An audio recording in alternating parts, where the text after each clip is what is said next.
In today's session we are going to check out the wiring of this socket. इस socket में आप कोई भी एक्सटर्नल लोड कनेक्ट कर सकते हैं जैसे fridge, AC, extension boards, laptop chargers वगैरह। तो इसकी इंटरनल सर्किटरी और इसमें गुजरने वाले करंट का फ्लो कैसा होता है आज की वीडियो में कंप्लीट एक्सपेरिमेंट के साथ देखेंगे। If you are a unique viewer and want to learn electronics from beginner to advance level then don't forget to hit that subscribe button to stay tune with my upcoming videos. अस्सलाम वालेकुम, I am your host engineer Mohammad Arfa Asif. Welcome to the studio, My Academic Studio।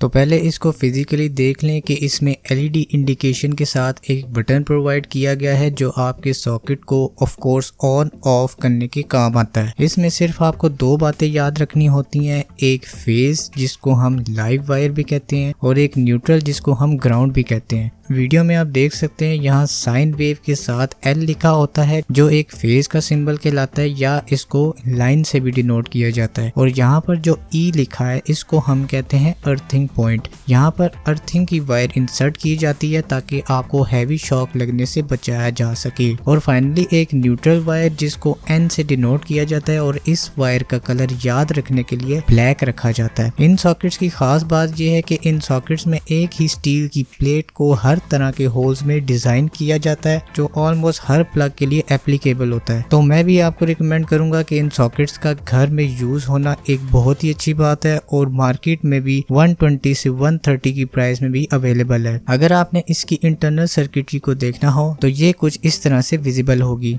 एक plate use होती है phase यानी live wire के लिए और दूसरी यूज होती है न्यूट्रल के लिए। तो इसके कनेक्शन करने के लिए इन सॉकेट्स में आपको यहाँ पर एक फेज वायर कनेक्ट करनी होती है और नीचे के एक पॉइंट में जहां एन लिखा होता है वहां न्यूट्रल देनी होती है। मैंने इस सॉकेट को फिलहाल वॉल पर कनेक्ट तो नहीं करना, इसीलिए मैंने ये क्रोकोडाइल वायर्स यूज की हैं। हमारे पास एक एक्सटर्नल लोड अवेलेबल है, सप्लाई ऑन करते हैं और इस प्लग को इंसर्ट करते हैं इस सॉकेट में। 100 वॉट्स का बल्ब मैंने लिया है। लोड के मुताबिक आपने वायर्स खुद डिसाइड करनी है कौन से लोड के लिए कौन सी वायर यूज करनी चाहिए। अगर आप इस पर चाहते हैं कि कंप्लीट वीडियो डिजाइन की जाए तो कमेंट बॉक्स में अपने सजेशन जरूर प्रोवाइड कीजिएगा क्योंकि आपका फीडबैक मेरे लिए बहुत इंपॉर्टेंट होता है। तो ये थी आज की वीडियो जिसको देख के आई होप आप घर में किसी भी सॉकेट का कनेक्शन इजीली कर सकोगे। आई विश आपको ये वीडियो पसंद आई होगी। Like, comment, share and don't forget to hit that subscribe button before you go. फी अमान अल्लाह, गुड बाय।